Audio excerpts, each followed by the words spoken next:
Right, we're recording. Okay. Good afternoon.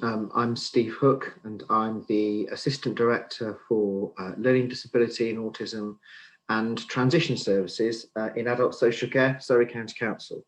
And I'm just going to take you through a brief summary of a new joint plan that we're working up across our systems in Surrey to improve and enhance our journey for our young people with special educational needs and disabilities into adulthood. I will have a slight focus on the proportion of young people who will meet the eligibility for Care Act assessments. And as I hope I'll reveal through my presentation, it's generally quite a small proportion of those young people who have special educational needs that do go on to receive support from adult social care. But it's very much about making sure that we work in partnership and work as a whole system to improve our life chances for our young people in Surrey who have disabilities. So you'll see on my screen, we have Preparing for Adulthood, a new joint plan. And I wanted to start just by talking through some of the areas of collaboration that we have going on in our system already. So there are many elements of how we support the progression of our young people with disabilities and special educational needs into adulthood that work well already. So in the transition service, we work closely with colleagues in SEND, in special educational needs and disabilities, and also in children with disability services. So some of the things that we're doing already is that in our transition service, we have workers that participate in our school-based reviews in our special schools in Surrey from year 9, which is the sort of age that transition starts, and that's at age 14. We do this because this helps to assist us with early identification of which pathways young people will go into their adulthood, and we can be really clear at that point whether young people with disabilities will go to receive support from adult social care, or whether indeed their educational pathway is much more around a kind of employment and vocational focus. We also attend in the transition service our post-16 SEND resource panels, which is a meeting that we have with colleagues in children's services where we agree resources for young people post-16. We employ a transitions development manager.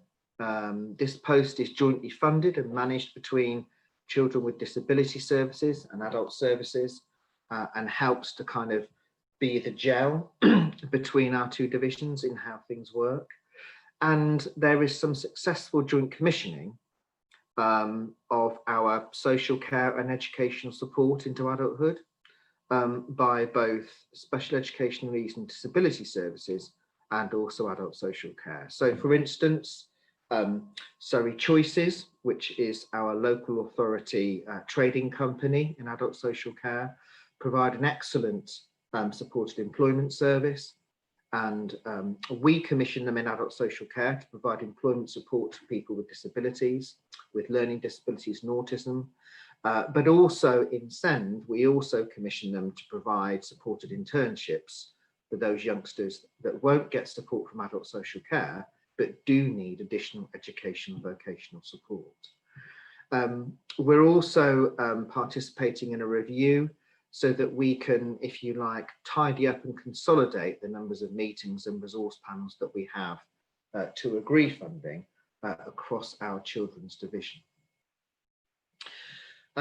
So my next slide talks about the kind of difference and the difference of young people that go on to receive support from adult social care as opposed to SEND. And you can see that there are just shy of about 1,500 young people within SEND with special educational needs and disabilities. And really 85% of those young people that have an education, health and care plan do not go on to receive support from adult social care. In adult social care, we support around about 1,500 people. we support that sort of top 11 to 15% of youngsters who have got the most acute needs and will go on to receive support from adult social care for the rest of their lives. So I think this pie chart is quite helpful because it does kind of illustrate the fact that most youngsters who have got an education, health and care plan won't have their pathway into adulthood through adult social care, but will have it through an employment and life skills pathway. And I guess I reference back to my previous slide where we jointly commission some services for that cohort. So then moving on, as I've said, the pie chart illustrates that 84% of young people are on an employment pathway that won't go on into adult social care. And that's particularly true of youngsters who have got maybe speech and language and communication needs, but don't have a learning disability or cognitive impairment.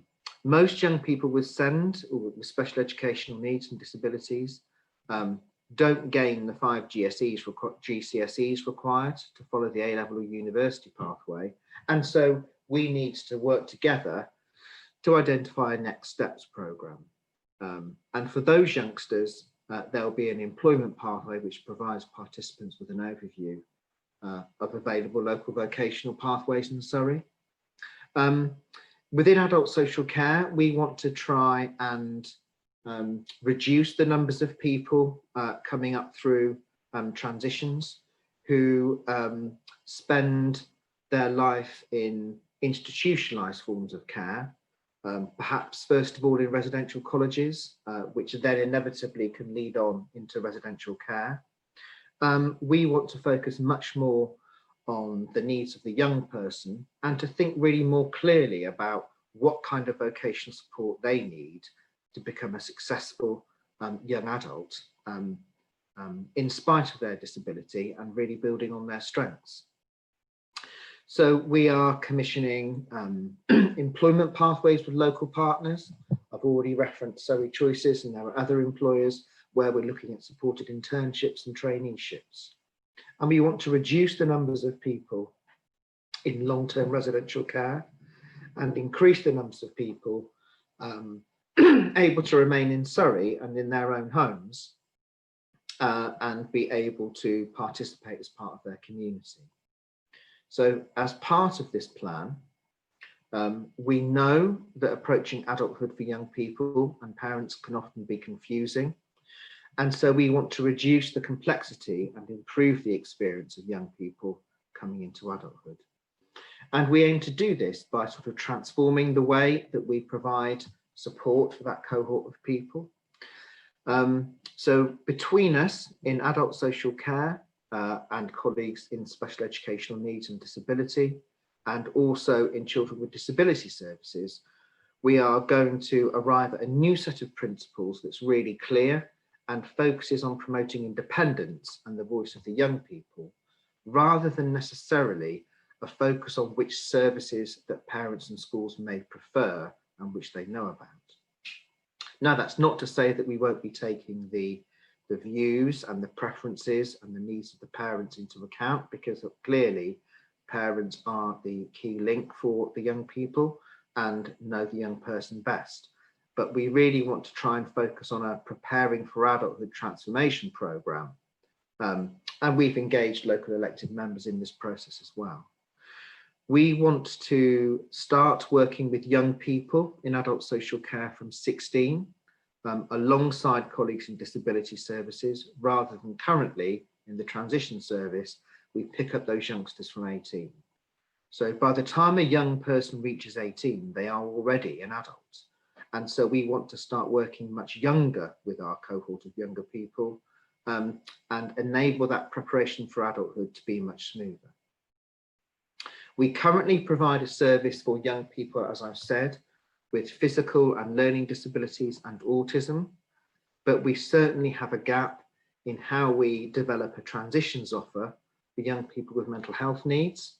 And so we want to strengthen and broaden the scope of the transition service to include people with mental health needs who may be supported by CAMS as a young person, but then don't meet the criteria for adult mental health support. We are making some investment in how this works, and we are looking at getting new transformation resources in the form of a project manager and a new steering group. And through this work, we will agree a kind of common set of data so that we can make sure that we're supporting our young people with disabilities and special educational needs in a really consistent way. And one of the key things we want to make sure we do as part of this process is that we're really keen to make sure we update elected members and the local communities about how we are progressing with this work. So in terms of our investment this year, we're making an investment of just over 820,000 of our transformation funding to have a proper project manager to make sure that this work operates well for people, to make sure that we have a really good communication strategy so that we can engage with parents and young people in what we're doing, and so that we can commission a range of different services and broader services, as I've said before, to enable young people in Surrey with disabilities to have a more focused pathway into adulthood, and enable those people to undertake vocation and life skill opportunities rather than have a current focus, which we seem to have in Surrey, around an over-reliance on residential college placements. And I guess the last thing is we want to make sure that we work younger and we do our planning with our young people from 16, rather than the current process in adult social care where we support people from 18 plus. And we aim through our steering group and through our partnership boards to make sure that we share progress around our new plan with schools and parents and those young people in the communities, to really make sure that we give a better offer in Surrey for those young people as they approach adulthood.